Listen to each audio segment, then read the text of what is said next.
Hello students, welcome to study with Abhishek.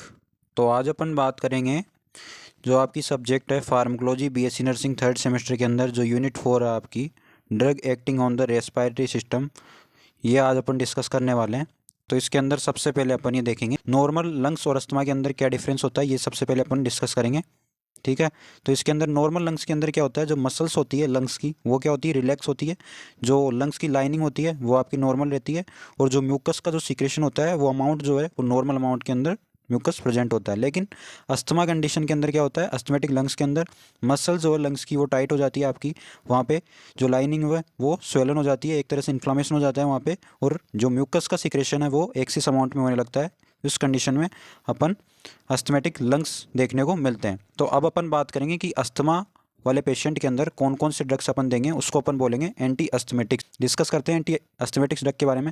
First number पे आपको देना है ब्रोंकोडायलेटर्स। ब्रोंकोडायलेटर के अंदर आपके आता है फर्स्ट नंबर पे सिम्पैथोमिमेटिक्स बीटा 2 एगोनिस्ट। ठीक है। इसके अंदर टू टाइप के होते हैं, शॉर्ट एक्टिंग और लॉन्गर एक्टिंग। शॉर्ट एक्टिंग के अंदर आपके दो ड्रग आते हैं, साल्बिटामोल और टर्बिटलाइन। ठीक है, आपको याद रखने हैं दोनों।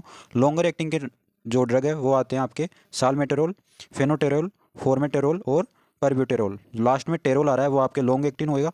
ठीक है। शॉर्ट एक्टिंग में आपको दो ड्रग याद रखने हैं, साल्बिटामोल और टर्बिटोलाइन। ठीक है।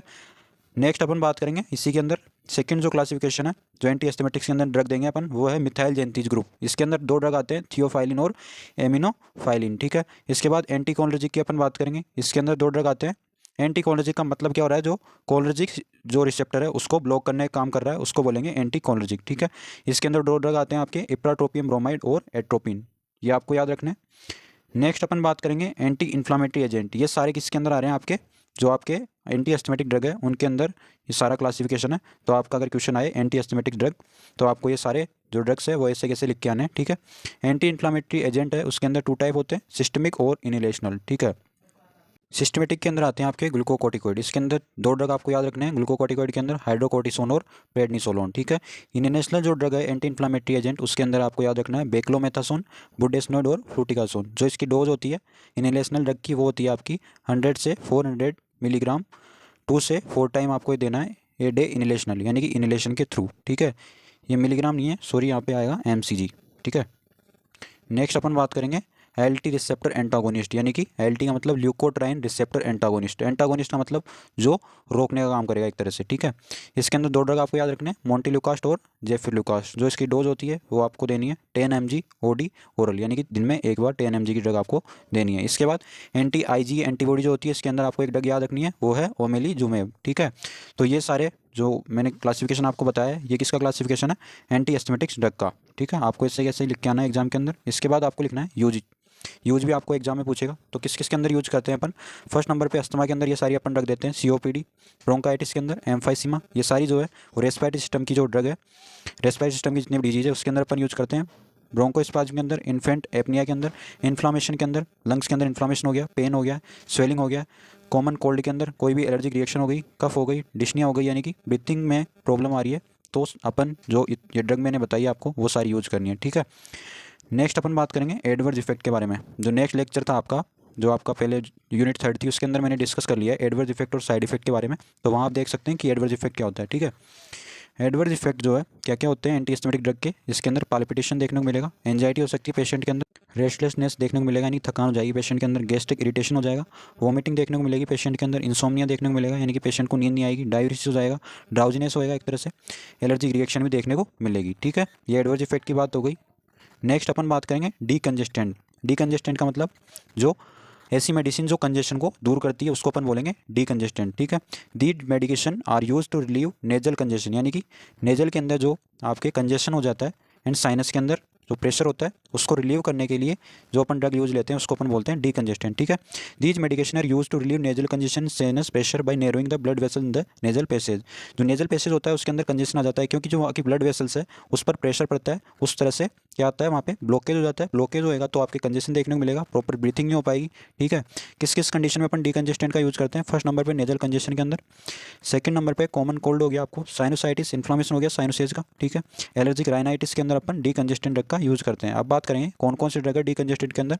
फर्स्ट नंबर पे ओरली रूट, यानी कि जो अपन माउथ के थ्रू जो ड्रग देंगे उसके अंदर आपको याद रखना है फिनाइलएफ्रिन और स्यूडोएफ्रेडिन। ठीक है, टॉपिकल एप्लीकेशन यानी कि जो आप अप्लाई करोगे जो भी आपके नेजल सेप्टम है उस पर, उसके अंदर 2 ड्रग आपको याद रखने हैं, ऑक्सीमेटाजोलिन और जाइलोमेथाजोलिन। ठीक है, नेक्स्ट अपन बात करेंगे कॉन्ट्रा इंडिकेशन क्या है, यानी किन कंडीशन के अंदर अपन को जो डिकंजेस्टेंट ड्रग नहीं देनी है। यानी किसी पेशेंट को हाइपर सेंसिटिविटी एलर्जिक रिएक्शन है, थायराइड डिजीज है और जो प्रोस्टेट ग्लैंड है जो आपकी वो एनलार्ज हो गई है, तो उस कंडीशन में अपन को ये डिकंजेस्टेंट ड्रग नहीं देनी है। ठीक है, साइन एंड सिम्टम्स की बात करें, क्या क्या साइन एंड सिम्टम देखने को मिलेगा डिकंजेस्टेंट वाले पेशेंट के अंदर, नोजिया वोमिटिंग देखने को मिलेगी।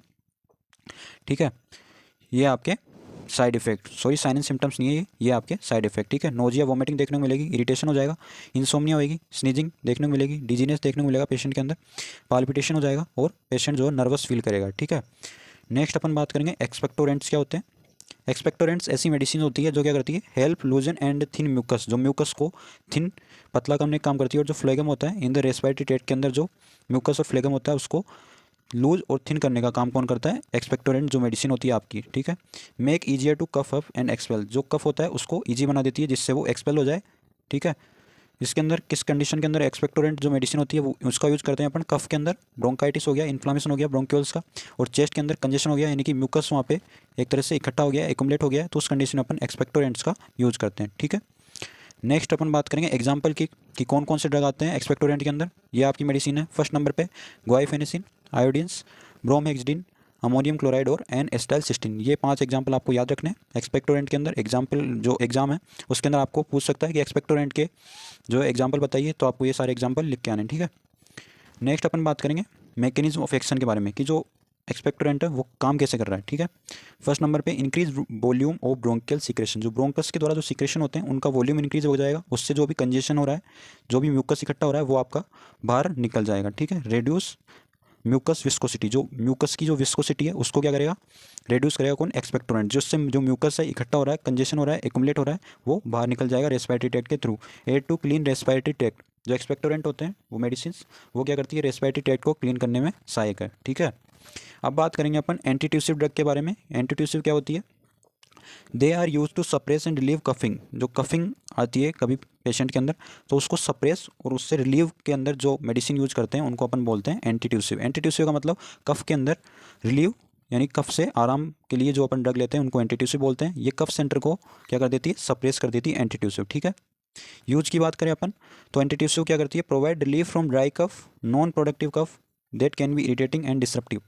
जो एंटीट्यूसिव ड्रग होती है वो ड्राई कफ और जो नॉन प्रोडक्टिव यानी उसके अंदर प्रोडक्ट नहीं आ रहा है कफ के अंदर और जो इरिटेट कर रही है आपकी रेस्पिरेटरी ट्रैक्ट को, आपके थ्रोट को, तो उसके अंदर रिलीफ करने का काम कौन प्रोवाइड करती है, एंटीट्यूसिव जो मेडिसिन होती है आपकी वो। ठीक है, इसके बाद मैकेनिज्म ऑफ एक्शन की बात करेंगे कि एंटीट्यूसिव वर्क कैसे कर रही है, क्या इसकी मैकेनिज्म ऑफ एक्शन है।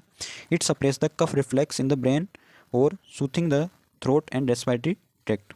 ठीक है, ये आपके स्मूथिंग। ठीक है, याद रखना जो एंटीट्यूसिव ड्रग होती है वो क्या कर रही है, जो कफ रिफ्लेक्स है ब्रेन के अंदर जो आपके प्रेजेंट होता है उसको क्या कर देती है, सप्रेस कर देती है, और जो थ्रोट और रेस्पिरेटरी ट्रैक्ट है उसको स्मूथ करने का काम करती है, जिससे जो भी आपकी प्रॉब्लम है कफ की वो क्या हो जाएगी, रिलीफ देखने को मिलेगा। ठीक है, it can be classified in 2 classes on the basis of mechanism और एक्शन, यानी कि क्लासिफिकेशन 2 टाइप के अंदर किया गया है अपन ने एंटीट्यूसिव का मैकेनिज्म ऑफ एक्शन के आधार पर।